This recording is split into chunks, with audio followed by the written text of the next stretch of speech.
Hello everyone. हम लोग DNA replication का प्रोसेस देखेंगे और इसके बारे में थोड़ी सी स्टार्टिंग हमने किया था। तो सबसे पहली चीज़ देखिए कि डीएनए रेप्लिकेशन का मतलब क्या है।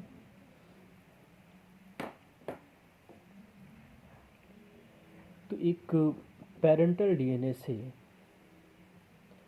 दो न्यू डॉटर डीएनए मॉलिक्यूल का बनना कहलाता है डीएनए रेप्लिकेशन, या डीएनए का द्विगुणन, या डीएनए की कॉपिंग भी हम इसे कहते हैं।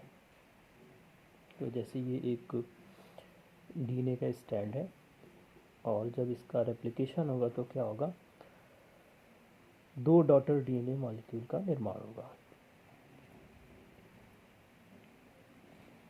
अब रेप्लिकेशन का स्थान कहाँ पर है, यानी ये होता कहाँ है। तो आप जानते हैं कि जो केंद्रक है उसमें क्रोमोसोम्स पाए जाते हैं और क्रोमोसोम्स डीएनए के बने होते हैं, यानी डीएनए क्रोमोसोम्स पर पाया जाता है। तो केंद्रक या न्यूक्लियस ही डीएनए रेप्लिकेशन का साइट है। रेप्लिकेशन का समय टाइम किस वक्त होगा, तो जब कोशिका विभाजन होता है, सेल डिवीज़न का टाइम आता है, तो उसमें एक स्टेज आती है जिसको हम एस फेज कहते हैं। तो सेल साइकिल की और डिफरेंट स्टेज होती है।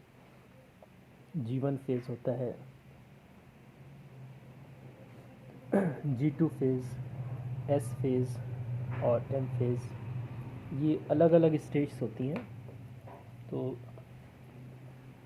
ये जो एस फेज़ होता है कोशिका चक्र की, सेल साइकिल की, उस वक्त डीएनए का डुप्लीकेशन होता है, ये उसका टाइम होता है। देन मोड ऑफ रेप्लिकेशन कैसा है, किस तरह का है, तो ये होता है सेमी कंजर्वेटिव। और ये हमने बताया था कि semi conservative mode of replication में क्या होता है। जैसे ये एक पेरेंट डीएनए है, जब ये रेप्लिकेट होकर के दो डीएनए मॉलिक्यूल बनाएगा तो उसमें एक स्ट्रैंड तो पुराना होगा जिसको हम कहते हैं पेरेंटल, जिसको हमने ब्लैक कलर से शो किया है, और जो दूसरा स्ट्रैंड है ग्रीन कलर का वो नया बन रहा है, यानी एक ही न्यू स्ट्रैंड का फॉर्मेशन होगा।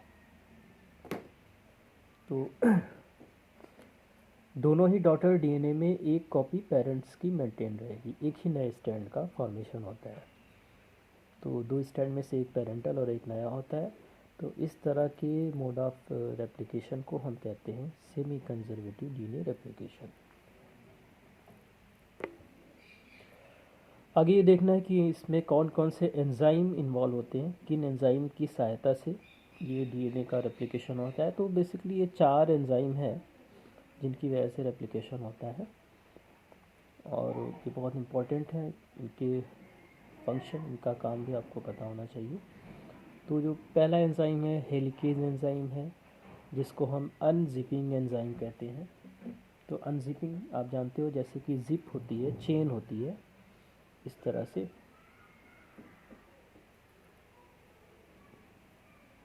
ये जिप चेन होती है। तो जब आप इसको ओपन करते हो तो ये ऐसी हो जाती है, इसके दोनों पार्ट्स क्या होते हैं वो एक दूसरे से ऐसे अलग हो जाते हैं। तो वही काम ये हेलिकेज एंजाइम करता है कि डीएनए के दोनों स्ट्रैंड को अलग करना।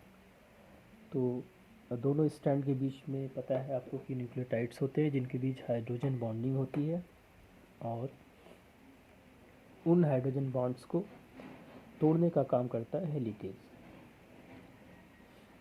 एक और एंजाइम होता है टोपोआइसोमेरेज, यह क्या करता है, अनबाइंडिंग का काम करता है। क्योंकि डीएनए एक बहुत क्रोमोसोम पर सुपर कॉइल्ड फॉर्म में होता है, तो उसको अनकॉइल करने का काम ही करता है। दूसरा जो सबसे इम्पोर्टेंट एंजाइम है वो है डीएनए पॉलीमरेज, हम जिसे बिल्डर एंजाइम कहते हैं। क्योंकि डीएनए के नए स्ट्रैंड का जो फॉर्मेशन है, का निर्माण, ये डीएनए पॉलीमरेज एंजाइम ही करता है। तो असल में ये डीएनए पॉलीमरेज थर्ड होता है जो कि न्यूक्लियोटाइड्स को आपस में जोड़ते हुए एक नए डीएनए स्ट्रैंड का निर्माण करता है।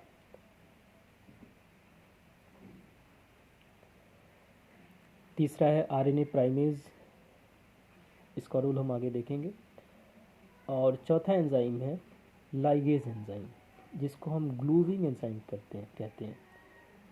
यानी ये ग्लू की तरह या गम या गोंद की तरह काम करता है। डीएनए के जो छोटे छोटे स्ट्रैंड्स बनते हैं, सेगमेंट्स बनते हैं, उनको आपस में जोड़ने का काम करता है लाइगेज एंजाइम।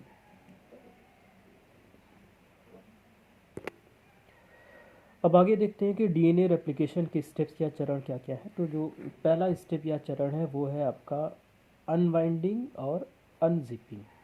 तो अनवाइंडिंग आपको पता है कि टोपोआइसोमेरेज क्या करता है कि जो ट्विस्टिंग है, कॉइलिंग है डीएनए की, उसको रिड्यूस करने का, उसको कम करने का काम करता है। कि टोपोआइसोमेरेज क्या करेगा, कॉइलिंग या जो ट्विस्टिंग होती है को कम करना। हेलिकेज एंजाइम्स अभी हमने डिस्कस किया कि हेलिकेज एंजाइम्स बॉन्ड्स को ब्रेक करेगा। एक और प्रोटीन इन्वॉल्व होता है जिसको बोलते हैं एसएसबी या सिंगल स्ट्रैंड बाइंडिंग प्रोटीन। ये single strand binding protein process में हम लोग समझेंगे कि इसका क्या रोल होता है। तो ये पहला स्टेप हो गया जिसमें कि जो डीएनए स्ट्रैंड है उसकी अनवाइंडिंग होगी और अनजिपिंग होगी, यानी दोनों स्ट्रैंड क्या हो जाएंगे, वो अलग हो जाएंगे।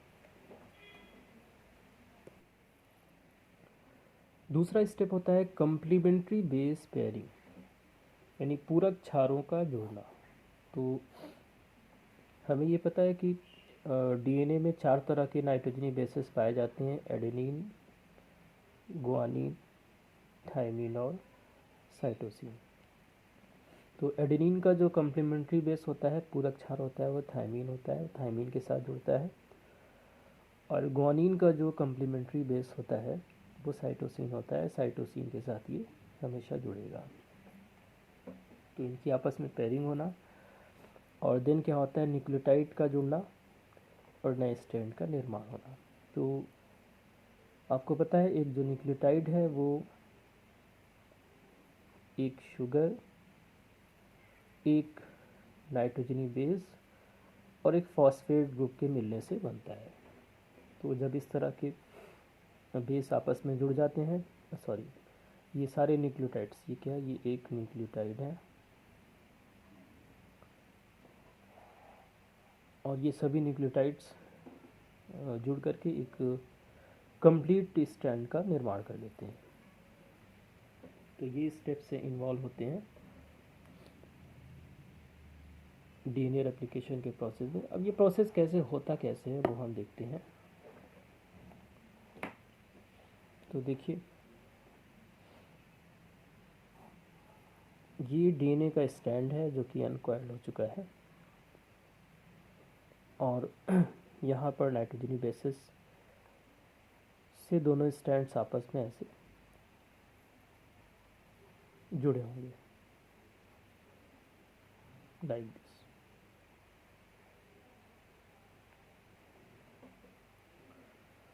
अब जिस पॉइंट से डीएनए का रेप्लिकेशन शुरू होना है, स्टार्ट होना है, मान लेते हैं कि ये वो जगह है जहाँ से डीएनए रेप्लिकेशन शुरू होना है। इस जगह को हम कहते हैं, इस पॉइंट को कहते हैं ORI, यानी ओरिजिन ऑफ रेप्लिकेशन। ये जो पॉइंट होता है ओरिजिन ऑफ रेप्लिकेशन वाली जगह होती है। यहाँ पर इस adenine thymine, adenine thymine, thymine adenine ही नाइट्रोजनी बेस पेयर्स पाए जाते हैं। तो एडेनिन का कम्प्लीमेंट्री बेस यहाँ पर थाइमीन ATAT,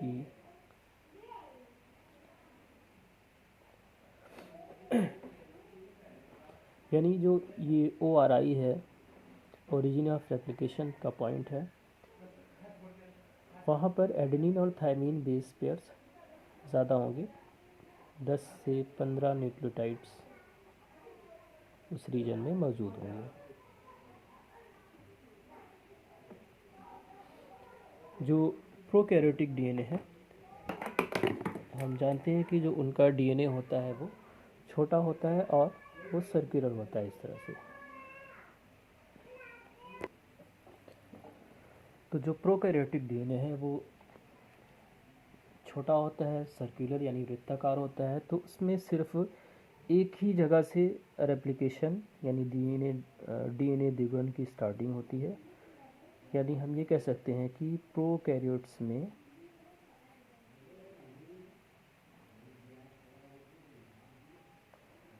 यहाँ पर एक ही ओरी रीजन प्रेजेंट होगा। डिस्ट्रक्शन की वजह से वीडियो मुझे पॉज करना पड़ता है बार बार। तो जबकि यूकैरियोट्स का जो डीएनए होता है वो काफ़ी बड़ा होता है, लीनियर होता है। तो वहाँ पर एक से ज़्यादा ORI रीजन होते हैं, यानी एक से ज़्यादा जगह से रेप्लिकेशन की शुरुआत हो सकती है। तो जिस तरह से यहाँ पर ये AT adenine thymine rich region है जहाँ से रेप्लिकेशन की शुरुआत हो रही है, ये दूसरी जगहों पर ये पॉइंट्स हो सकते हैं। तो और यहाँ अब क्या होगा देखिए, अब जहाँ पर रेप्लिकेशन स्टार्ट होना है यानी जो ORI रीजन होगा, वहाँ पर क्या होगा कि ये दोनों स्टैंड्स, डीएनए के ये दोनों स्टैंड्स ये फैलना शुरू हो जाएंगे और ये इस तरह से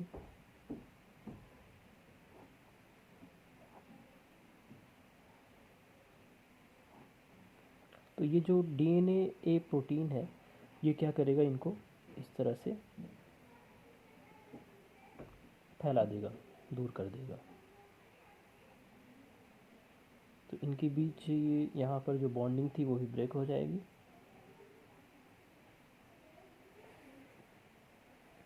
तो इस तरह से एक बबल जैसा शेप यहाँ पर बन जा रहा है जिसको हम कहते हैं रेप्लिकेशन बबल।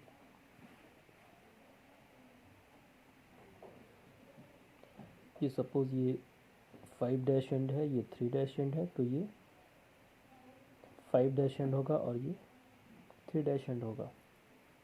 तो इस तरह से क्या होता है, डीएनए प्रोटीन जब डीएनए के दोनों स्टैंड को आपस में से ऐसे दूर कर देगा तो एक बबल बन जाएगा जिसको हम कहते हैं रेप्लिकेशन बबल। अब इसमें से देखिए जो दो स्टैंड हैं डीएनए के, उनमें से एक आपको अपने फादर की तरफ से मिला है, एक मदर की तरफ से। They are like husband wife. तो क्या होगा, ये फिर से वापस अपनी पोजीशन पर आ सकते हैं, यानी फिर से ये क्लोज आ जाएंगे।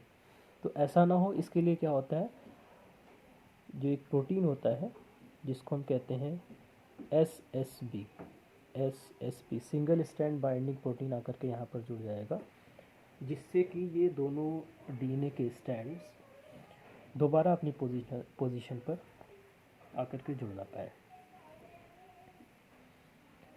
अब अगर हम इसको यहाँ से ऐसे कट कर दें तो देखिए इस तरह से ये स्ट्रक्चर बन जाएगा। तो इस तरह से जो स्ट्रक्चर बन रहा है इसी को हम कहते हैं रेप्लिकेशन फोर्क। यहाँ से हमने कट कर दिया तो इस तरह से एक स्ट्रक्चर बन गया। इस स्ट्रक्चर को हम कहते हैं रेप्लिकेशन फोर्क। अब इसी पर डीएनए रेप्लिकेशन का जो प्रोसेस है वो शुरू होना है। तो ये न्यूक्लियोटाइड्स हो गए, नाइट्रोजनी बेसेस हैं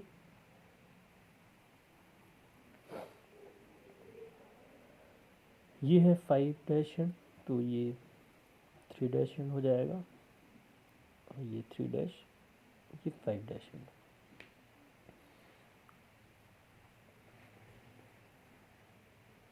तो डीएनए के न्यू स्टैंड को बनाने वाला जो एंजाइम है वो है डीएनए पॉलीमरेज। ये बहुत स्पेसिफिक और इफ़िशिएंट एंजाइम है, बट इसके काम करने की कुछ अपनी कंडीशंस हैं। तो ये डीएनए पॉलीमरेज यहाँ पर जो इन्वॉल्व होता है वो होता है डीएनए पॉलीमरेज थर्ड। अब इसकी शर्त क्या है, कंडीशन क्या है, ये कब नया डीएनए स्ट्रैंड का निर्माण करेगा? तो जिस पर नए डीएनए स्ट्रैंड का निर्माण होना है वो कहलाता है टेम्पलेट। यानी अगर हम यहाँ से शुरू करते हैं डीएनए स्ट्रैंड, यहाँ इस पे नया डीएनए स्ट्रैंड का निर्माण होना है, तो ये क्या होगा, ये होगा आपका टेम्पलेट। तो पहली कंडीशन क्या है कि ये न्यू डीएनए स्ट्रैंड का निर्माण हमेशा 5' से 3' एंड की तरफ ही करेगा। यानी जहाँ से ये शुरू करेगा वो पॉइंट क्या होगा, वो 5' एंड होगा, और जहाँ पर ख़त्म करेगा वो पॉइंट होगा 3' एंड। लेकिन ये जो रीडिंग करेगा टेम्पलेट स्ट्रैंड को करेगा 3' एंड से 5' एंड की तरफ ही रीड करेगा। तो जैसे ये टेम्पलेट है आपका, तो देखिए ये 3' एंड है, ये 5' एंड है, तो यहाँ से न्यूक्लियोटाइड्स को पहचान करके उनकी रीडिंग करेगा, और जब नए डीएनए स्ट्रैंड का निर्माण शुरू होगा जहाँ से, तो वो 5' एंड हो जाएगा, जहाँ पर ख़त्म होगा वो 3' एंड हो जाएगा। तो पहली चीज़ तो ये है। दूसरी चीज़ है कि ये हाईली एफिशिएंट है, यानी ये बहुत तेज़ी से काम करता है। ये 1 सेकेंड में 2000 बेस पेयर्स को आपस में जोड़ता है। यानी 2000 न्यूक्लियोटाइड्स इस तरफ लगाएगा, 2000 इस तरफ न्यूक्लियोटाइड्स, तो 2000 न्यूक्लियोटाइड्स को ये 1 सेकेंड में जोड़ने का काम करता है। और तीसरी चीज़ क्या है, ये प्रूफ रीडिंग का काम करता है कि गलती से अगर कोई गलत न्यूक्लियोटाइड अगर ये जुड़ गया है तो उसको पहचान करेगा और उसको हटा भी देगा, रिमूव करने का भी काम करेगा।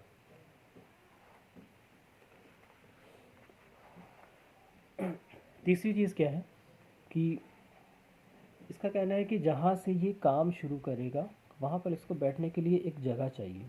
जैसे आपने देखा होगा कि जब कहीं बिल्डिंग का कंस्ट्रक्शन होना शुरू होता है तो एक मचान बनाया जाता है जिससे बैठ करके जो मिस्त्री है वो काम करता है, तो वो भी इसके लिए होना ज़रूरी है। तो उस पार्ट को हम कह सकते हैं कि वो आरएनए प्राइमर होता है, आरएनए का सेगमेंट होता है। तो जहाँ पर आरएनए प्राइमर या आरएनए सेगमेंट्स होगा वहाँ से ये फिर नए डीएनए स्ट्रैंड का निर्माण करना शुरू कर देगा। तो जो प्राइमेज एंजाइम होता है वो क्या करता है, जहाँ से रेप्लिकेशन शुरू होना होता है वहाँ पर आरएनए के एक छोटे से सेगमेंट का निर्माण कर देता है, जिसको हम कहते हैं प्राइमर। प्राइमर आप जानते हैं, किसी चीज़ की शुरुआत करने के लिए उससे पहले कुछ काम करते हैं, जैसे कि पेंटिंग करना हुआ, पेंटिंग करने से पहले पुट्टी वगैरह लगाई जाती है, तो एक तरह से वो प्राइमर का काम होता है।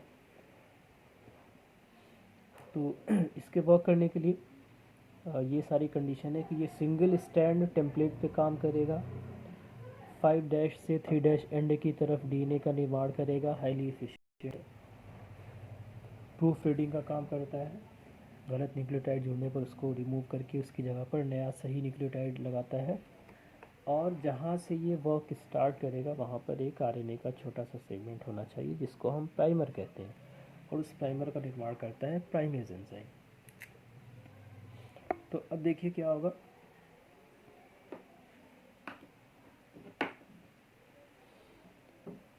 सिंगल स्ट्रैंड डीएनए है यहाँ पर, टेम्पलेट की तरह ये स्टैंड वर्क करेगा, 3' से 5' एंड की तरफ रीडिंग करेगा, और यहाँ से ये नए स्टैंड का फॉर्मेशन करेगा, तो ये 5' एंड हो जाएगा।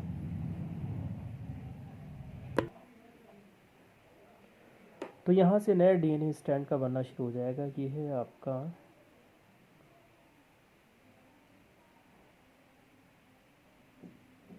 DNA polymerase enzyme.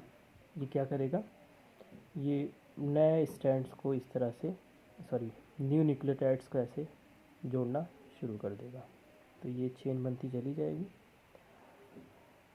और ये बैक साइड में भी काम करेगा, इसके पास एक कटर होता है कि अगर कहीं पर कोई गलत न्यूक्लियोटाइड जुड़ जाए तो उसको रिमूव करके उसकी जगह पर सही न्यूक्लियोटाइड लगा देगा।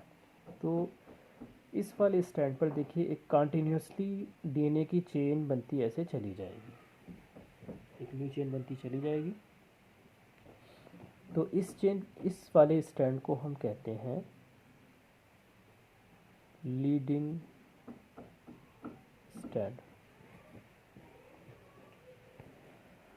अब जो दूसरा स्ट्रैंड है यहाँ पर, इसमें देखिए ये 3' एंड है, तो रेप्लिकेशन की शुरुआत नए स्ट्रैंड का बनना कहाँ से शुरू होगा, जहाँ पर एक सिंगल स्ट्रैंड है। तो यहाँ पर सिंगल स्ट्रैंड है, तो इसके रेस्पेक्ट में ये 3' एंड होगा।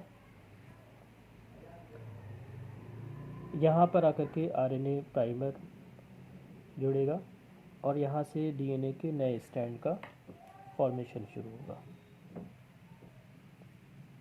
जिस तरह से।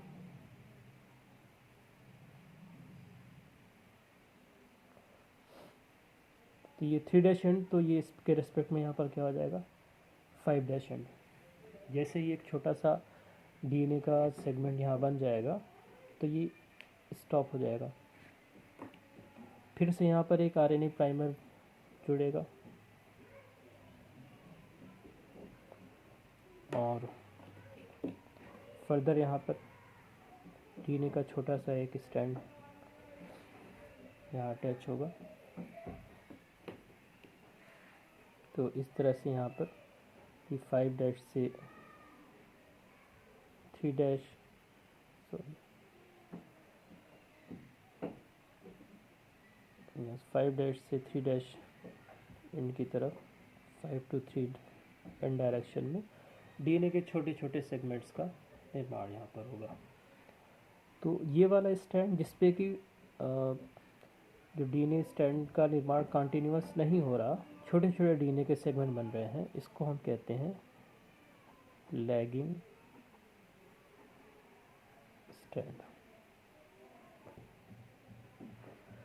तो इस तरह से यहाँ पर ये टेम्पलेट और चूँकि डीएनए पॉलीमरेज थर्ड जो है वो 5 to 3 एंड की तरफ ही न्यू डीएनए स्ट्रैंड का फॉर्मेशन करता है। तो यहाँ पर कंटिन्यूसली नया डीएनए स्ट्रैंड का फॉर्मेशन शुरू रहेगा। तो ये लीडिंग स्ट्रैंड है और ये लैगिंग स्ट्रैंड, इस पे क्या होता है, क्योंकि यहाँ से फॉर्मेशन शुरू होगा, फिर जैसे ये फोर्क ओपन होगा फिर से नया स्ट्रैंड का निर्माण शुरू होगा। तो इस तरफ तो यहाँ पर एक छोटा सा सेगमेंट बनेगा, फिर यहाँ पर एक छोटा सा सेगमेंट बनेगा, फिर छोटा सा सेगमेंट बनेगा और ये हमेशा इस डायरेक्शन में ही बनेगा 5 to 3। तो डीएनए के जिस पे छोटे छोटे स्ट्रैंड बन रहे हैं उसको हम लैगिंग स्ट्रैंड कहेंगे और डीएनए के ये छोटे छोटे सेगमेंट्स को हम कहते हैं ओकाज़ाकी फ्रैगमेंट्स। अब जैसे यहाँ तक रेप्लिकेशन कंप्लीट हो जाएगा, आगे क्या है, डबल स्ट्रैंडेड है, तो आगे रेप्लिकेशन नहीं होगा।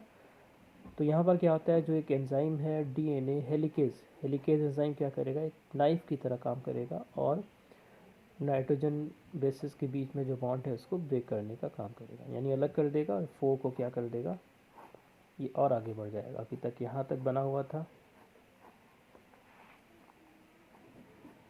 यहाँ तक अभी न्यू स्ट्रैंड बना हुआ था, आगे खुल जाएगा तो ये आगे बढ़ना शुरू हो जाएगा और यहाँ पर फिर से एक छोटा सा डीएनए का फ्रेगमेंट्स बन जाएगा।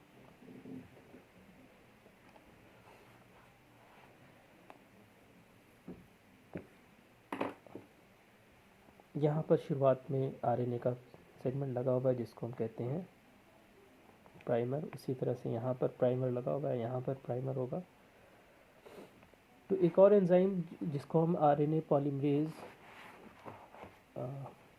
पॉलीमरेज फर्स्ट कहते हैं, वो क्या करेगा, इन आरएनए के फ्रेगमेंट्स को, प्राइमर को रिमूव कर देगा, इसको रिमूव कर देगा, इसको रिमूव कर देगा। तो इसके रिमूव करने से यहाँ पर जो गैप क्रिएट हो जाएगा, उस गैप, उसकी जगह पर क्या होगा, डीएनए के न्यूक्लियोटाइड्स यहाँ लगा देगा।